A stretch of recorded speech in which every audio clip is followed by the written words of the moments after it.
Welcome back to Dow Twang. I'm Dave. Hope you're ready to have some fun today with some Freddie Frampton licks.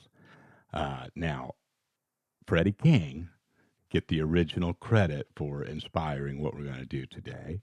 Um, but recently, a friend of mine that's also a student told me about this album by the Peter Frampton Band.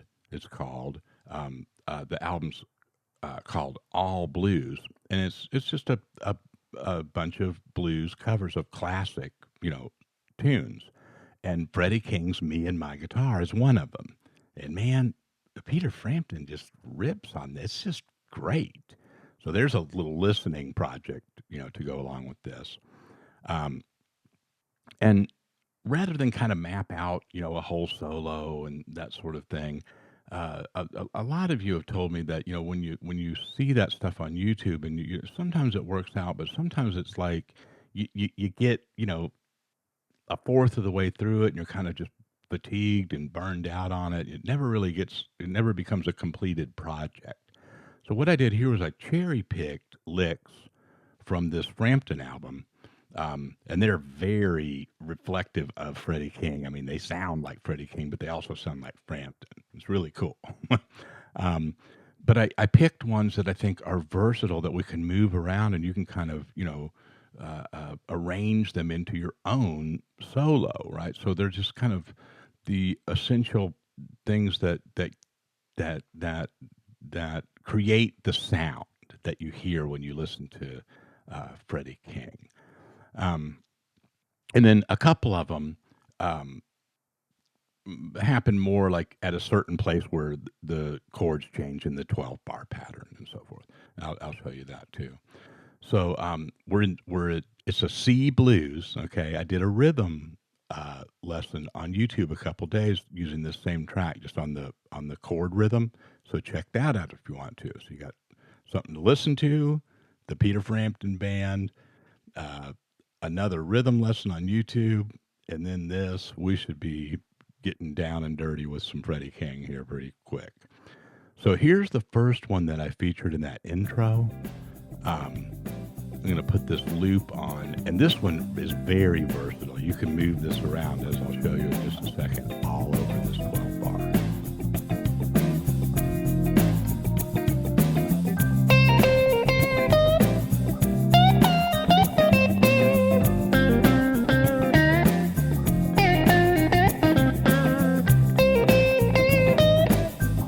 Okay, so now I'm going to start at the top.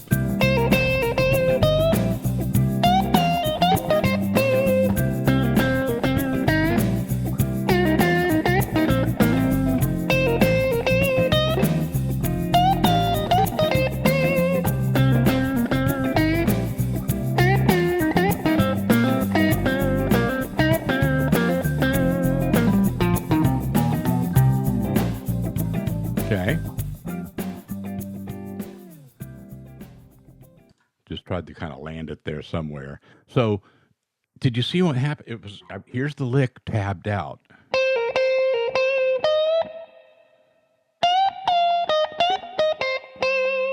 And I think in the tab I did it down here, didn't I?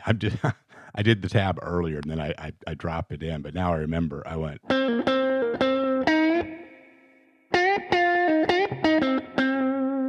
Okay. So I can't see it in front of you right now, but whichever one it is, it's an octave. You can move it around there, right? And then, you get into those kind of familiar boxes, and you can kind of let yourself go. One of the real themes of this is doubling up on your last note. That's a Freddie King signature thing. So go, like that, right? And that happens at the end of a lot of phrases for him.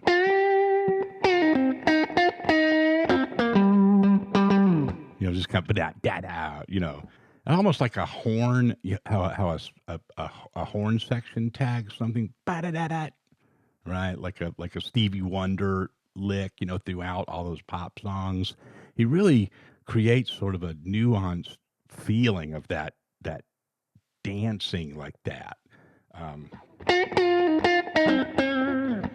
just that one little element really adds some hot sauce to it to take a line out of the song. So now we've got. I came in like that.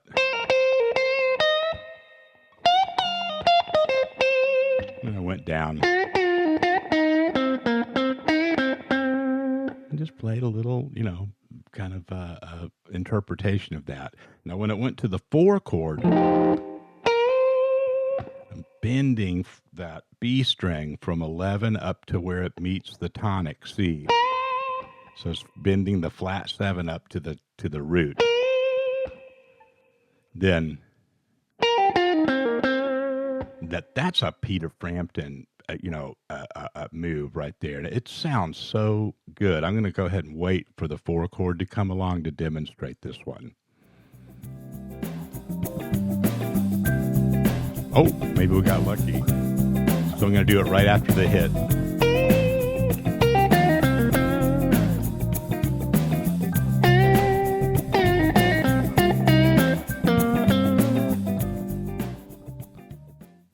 Just followed it up with another little improvised lick.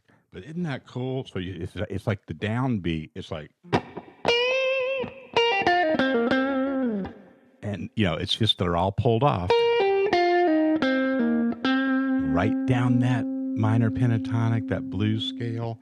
But you land on the 5th of that F. It's killer. It's so simple. So that one, you could do that lick in different parts of the 12-bar pattern, but it really, features that chord tone, and it just nestles into that specific spot really nicely. So I wanted to point that out. Then I just did another lick, sort of like the first one. There's that, right? Every time I do that, you can't help but move, do a little chicken head or whatever, and it does. It reminds me of like those synth riffs that Stevie Wonder does all the time that are really imitating horns.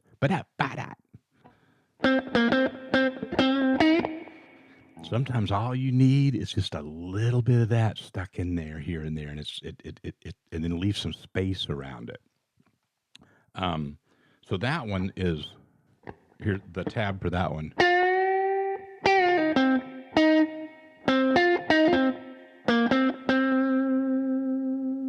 Sounds, when you really listen to this stuff and try to pick this stuff out from the records, there's more stuff going on. You play it and you're like, oh, I got it. And then you go back and listen to it again, like, no, it sounds different.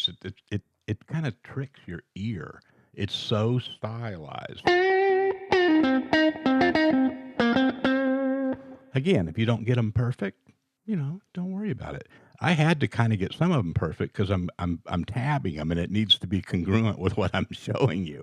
But when I get out there and play and have fun, I'm not hung up on it. It whatever's going to happen is going to happen, right? So this is just good stuff to practice, and it'll get you into a vibe, right? So then I kind of skipped the 5 chord when it went,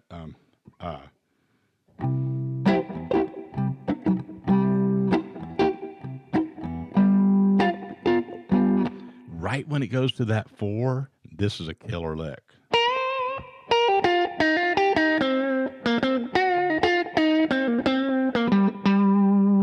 Now that one takes a little work, and here it is tabbed.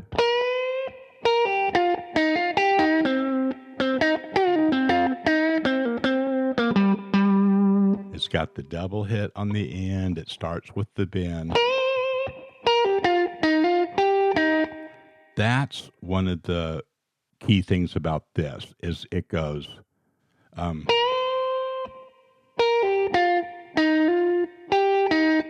those are the same finger.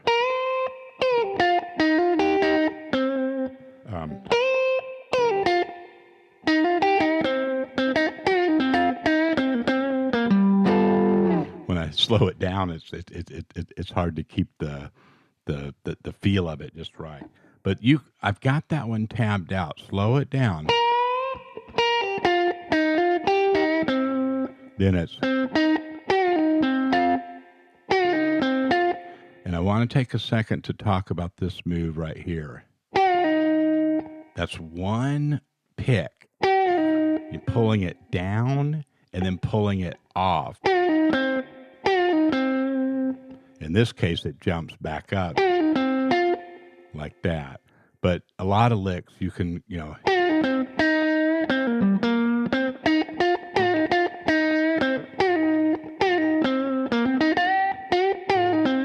and a lot of times it'll be preceded by a bend up.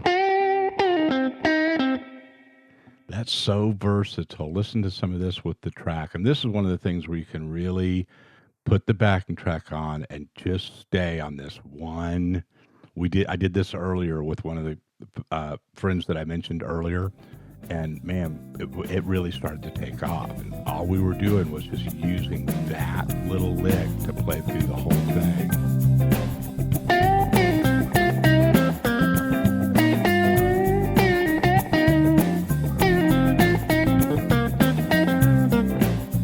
So we'll go from the top here.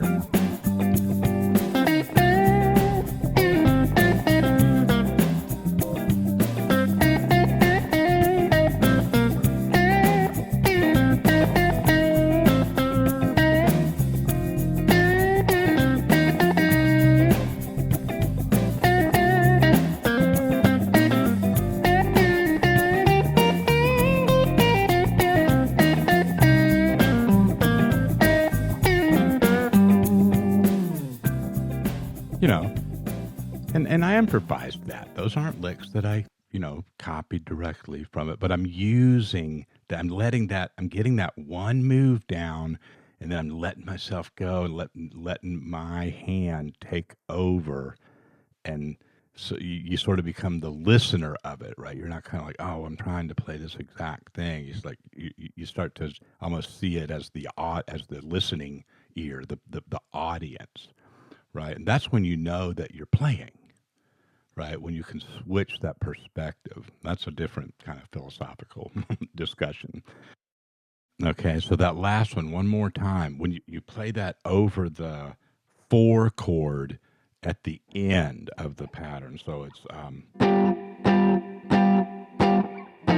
right when it hits that.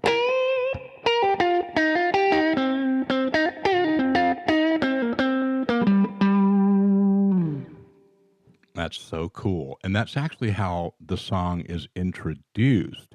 If you go listen to those recordings, both on the Freddie King and the Peter Frampton, it comes in like, and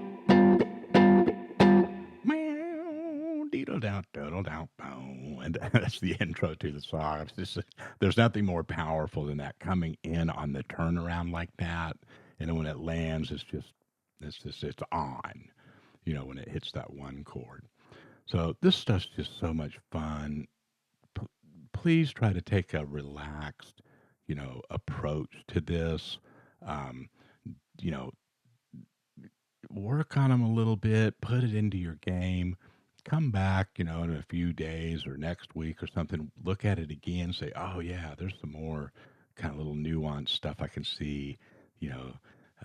That some of the little bends and embellishments and things, and just keep adding to that. And before you know it, you're on a blues adventure without leaving home base. You're just right in there, but you're playing all of this stylized stuff, and it feels really good. Leaving space in between the phrases is a big help as well. Let me know how this goes. Appreciate all of your support. See you next week.